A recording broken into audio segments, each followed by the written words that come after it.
একটু হাইলাকান্দির দিকে নজর রাখতে হচ্ছে, যেখানে তীব্র জল সংকটে ভুগছে দক্ষিণ হাইলাকান্দির ঘাড়মুড়ার ভূমিজ বস্তি।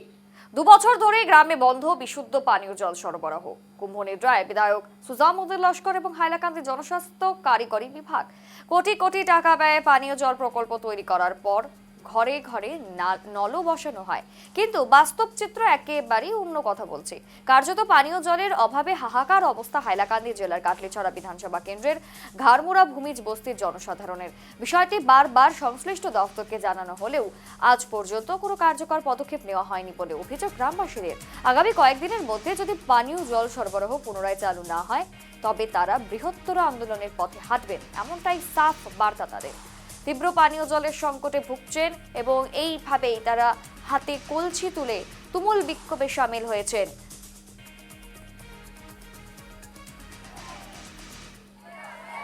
আমরা এখনো গাড়মুড়া ভূমিজ বস্তি বাগচড়াত আমরা 2 বছর আগে পেয়েছি, মানে একটু জল দেওয়া হয়েছে। আর 2 বছর পর থেকে এখনো ফুটা পর্যন্ত জল পাওয়া যায় না। কন্ট্রাক্টদার ঠিকাদার যারা আছিল টাকা পয়সা হয়তো তারা মারিয়া খাইছে, এটা শিওর। এর কারণে আমরা কষ্টটা পাইয়া আমরা মনের কষ্ট হইল গিয়া যে আমরা জলটা অতি সত্তর পাইতে লাগে। আর আমরা সরকার থেকে অনুরোধ ওটা যে আমরা অতি সত্তর এই জলের আমরা প্রয়োজন।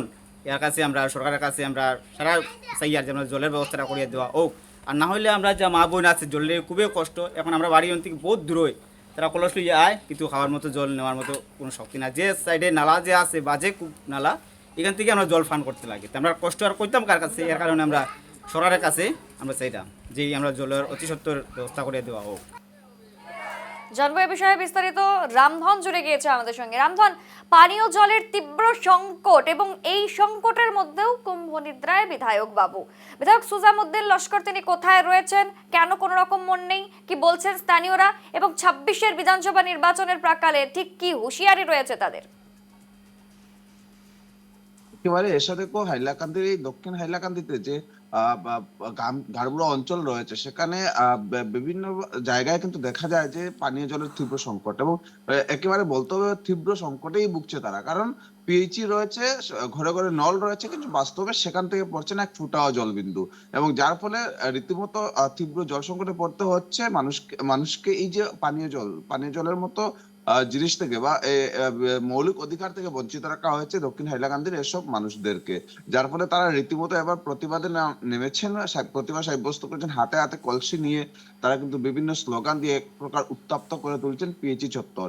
বিশেষ করে দেখা গেছে দক্ষিণ হাইলাকান্দির অর্থাৎ গাড়মুড়ার ভূমিজ বস্তি যেটা গ্রাম রয়েছে, সেই গ্রামের প্রায় শত শত মানুষ এই মুহূর্তে কিন্তু তীব্র পানীয় জলের সংকটে ভুগছেন। সেখানে পিএইচই রয়েছে, কিন্তু 2 বছর ধরে সেই পিএইচই একেবারে বিকল অবস্থায় পড়ে রয়েছে, এবং যার পরবর্তীতে কিন্তু সেখানকার বাসিন্দারা বার কয়েকবার হাইলাকান্দি জেলা জনস্বাস্থ্য কারিগরি বিভাগ সহ স্থানীয় বিধায়ক সুজামুদ্দিন লস্করকে জানিয়েছিলেন, এবং এই পিএইচই প্রকল্প যাতে পুনরায় চালু করা হয় বা সেটাকে মেরামত করে তার চলার ব্যবস্থা করে দেওয়া হয়, সেই বিষয়ে তারা দাবি উত্থাপন করেছিলেন। কিন্তু বাস্তবে সেই কথাগুলো কিন্তু কেউই শুনেননি বা কেউ সেই কথা নিয়ে কর্ণপাত করেননি।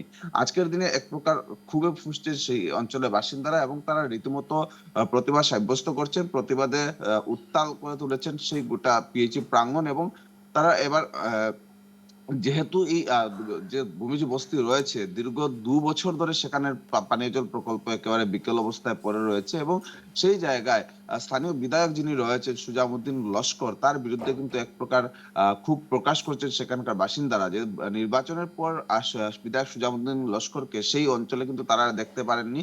তিনি কেবলমাত্র নির্বাচনের পূর্বে সেখানে গিয়েছিলেন নিজের ভোট ব্যাংক প্রস্তুত করার জন্য, সেখানে গিয়ে নিজের ভোট চাওয়ার জন্য। কিন্তু আজকের দিনে যখন তিনি নির্বাচিত হয়ে 5টা বছর কাটিয়েছেন, তার মধ্যে একটি দিনও কিন্তু সেই অঞ্চলের মানুষের সুবিধা অসুবিধার কথা তিনি খবর নেননি, এবং যার ফলে সেখানকার মানুষ তার উপর কিন্তু রীতিমতো চটে লাল হয়ে উঠেছেন। কারণ যেহেতু বিধায়ক হিসাবে তাকে নির্বাচিত করেছিলেন সেখানকার বাসিন্দারা, কারণ দক্ষিণ হাইলাকান্দির মানুষই তাকে বিধায়ক হয়ে দিশপুরে পাঠিয়েছিলেন, কিন্তু যেহেতু তিনি দিশপুরে যাওয়ার পর বা সেখানে তাকে নির্বাচিত হওয়ার পর আর তাদের কোনো ধরনের খবরাখবর রাখেননি। এবার যেহেতু পানীয় জলের তীব্র সংকট দেখা গেছে সেই জায়গায়, যেখানে বলতে হবে যে ভূমিজ বস্তি যে অঞ্চলটা রয়েছে, শত শত মানুষ সেখানে বসবাস করছেন, কিন্তু পিএইচই যখন সরকার সেখানে মঞ্জুর করেছিল বা সেখানে নির্মাণ হয়েছিল, বিভিন্ন ক্ষেত্রে দেখা যায় যে হাইলাকান্দির দক্ষিণ হাইলাকান্দি অর্থাৎ কাটলিছড়ার বিধায়ক সুজাউদ্দিনের অনেক ঘনিষ্ঠরা কিন্তু এই জল জীবন মিশন বা এসব পিএইচির কাজে বা সড়কের কাজে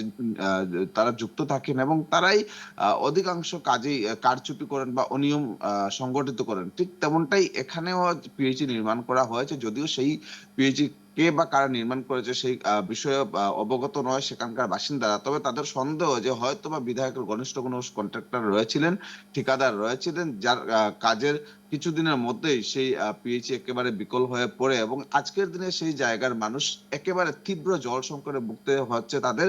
কারণ পানীয় জল দেখো, বিশুদ্ধ পানীয় জলের অভাব দেখা গেছে সেই জায়গায় এবং বিশুদ্ধ পানীয় জলের অভাব থাকায় তারা বর্তমানে নালা, নদী বা খালের জল তুলে কিন্তু তাদের জীবন নির্বাহ করছেন, প্রতিদিন তারা দৈনন্দিন জীবন কাটাচ্ছেন। কারণ জল প্রতিটি মানুষের কিন্তু প্রতিদিন প্রয়োজন হয় এবং সেই জায়গা দাঁড়িয়ে বিশুদ্ধ পানীয় জল এক ফুটো কিন্তু তাদের কপালে জুটছে না এই দক্ষিণ হাইলাকান্দির বা গাড়মুড়ার ভূমিজ বস্তি এলাকার বাসিন্দারা। এবার তারা রীতিমতো হুঁশিয়ারি দিচ্ছেন যাতে যদি অতি সত্বর এই পিএইচি পুনরায় চালু না করা হয় তাহলে আগামী দিনে তারা বৃহত্তর আন্দোলন গড়ে উঠবে। তার পাশাপাশি কিন্তু তারা আগামী যে 26শে বিধানসভা নির্বাচন আসছে, আর মাত্র কয়েকটা দিন রয়েছে, সেই সময়ে কিন্তু যে বা যাহারা সেখানে গিয়ে নিজের ভোট ব্যাংকে তৈরি করার চেষ্টা করবেন বা ভোটের জন্য ভোট ভিক্ষা চাইবেন, তাদেরকে একেবারে যোগ্য জবাব দেবে হাইলাকান্দির বাসিন্দারা। বিশেষ করে দক্ষিণ হাইলাকান্দির মানুষ বিধায়ক সুজাউদ্দিন লস্করকে একেবারে যোগ্য জবাব দেবে বলেই তারা জানিয়েছে। এবং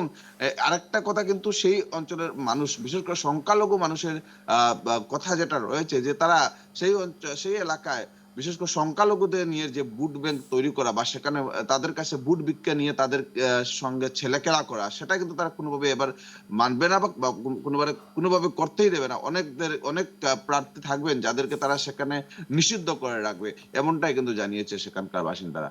এসা একদমই ধন্যবাদ। রামধন আমাদের সঙ্গে জুড়ে গিয়েছিল এবং যেই ছবি এবং যেই অভিযোগ উঠে আসছে স্থানীয়দের পক্ষ থেকে, বিধায়ক সুজাউদ্দিন লস্কর তিনি যখনই নির্বাচনে জয়ী হয়েছেন তারপর থেকে তিনি একেবারে নিখোঁজ, তার কোনো পাত্তা নেই এবং তিনি বরাবর দিশপুরে থেকে যান, দিশপুরেই তিনি বিলাসবহুল জীবন কাটাচ্ছেন, কিন্তু তার এলাকার মানুষ ঠিক কতটা জল সমস্যায় জরাজীর্ণ হচ্ছে সেই দিকে কোনো রকম তার খেয়াল নেই।